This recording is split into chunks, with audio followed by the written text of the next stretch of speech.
तो चाइना कहता है अरुणाचल प्रदेश उनका है, लेकिन अगर कल इंडिया और चाइना के बीच में एक वॉर हो जाए तो क्या इंडिया जीतेगा या चाइना? देखते हैं कौन ज्यादा पावरफुल है। तो सबसे पहले बात करते हैं एक्टिव मिलिट्री पर्सनल्स की, जिसमें भाई हमारे पास 14 लाख प्लस एक्टिव है और भाई चाइना के पास ऑलमोस्ट 20 लाख प्लस एक्टिव है। फिर बात करते हैं रिजर्व मिलिट्री की, जिसमें ऑलमोस्ट इंडिया के पास 11 लाख भाई रिजर्व में है और चाइना के पास ऑलमोस्ट 5 लाख।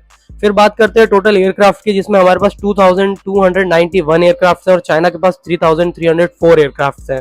फिर बात करते हैं नेवल एसेट्स की, जिसमें हमारे पास 812 नेवल एसेट्स है और चाइना के पास सिर्फ 730 नेवल एसेट्स हैं। फिर बात करते हैं टैंक्स की, तो हमारे पास ऑलमोस्ट 4614 टैंक्स है और चाइना के पास ऑलमोस्ट 6800 टैंक्स हैं। फिर बात करते हैं आर्म्ड व्हीकल्स की, तो हमारे पास ऑलमोस्ट भाई 7309 आर्म्ड व्हीकल्स है और चाइना के पास 35,000 प्लस आर्म्ड व्हीकल्स हैं।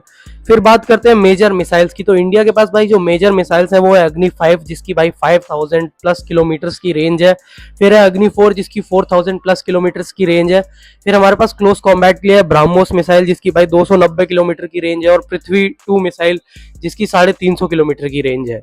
फिर बात करते हैं चाइना की मेजर मिसाइल्स की, तो चाइना के पास है DF-41, जिसकी 12,000 प्लस किलोमीटर्स की रेंज है। फिर उनके पास है DF-26, जिसकी 4,000 प्लस किलोमीटर्स की रेंज है।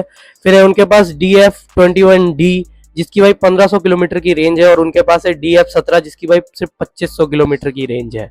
फिर बात करते हैं न्यूक्लियर वॉरहेड्स की, तो इंडिया के पास ऑलमोस्ट 172 न्यूक्लियर वॉरहेड्स है और चाइना के पास ऑलमोस्ट 600 न्यूक्लियर वॉरहेड्स है। और बात करते हैं एयरक्राफ्ट कैरियर की, तो इंडिया के पास 2 एयरक्राफ्ट कैरियर है और चाइना के पास 3।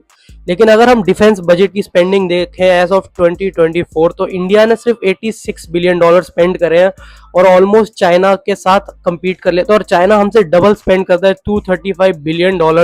लेकिन स्टोरी यहाँ खत्म नहीं होती। 1962 के इंडिया में और अब के इंडिया में भाई बहुत फर्क है। अब इंडिया के पास भाई बहुत एडवांस टेक्नोलॉजी है, जैसे Rafale jets, BrahMos missile, S-400 जैसे एयर डिफेंस सिस्टम, और हमारा रैपिडली इंक्रीजिंग बॉर्डर पे इंफ्रास्ट्रक्चर।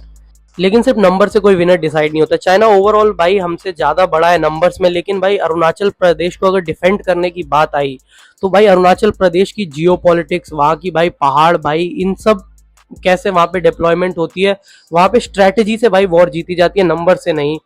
तो आप मुझे बताइए, क्या चाइना और इंडिया में वॉर हुई तो कौन आपको लगता है वॉर जीतेगा?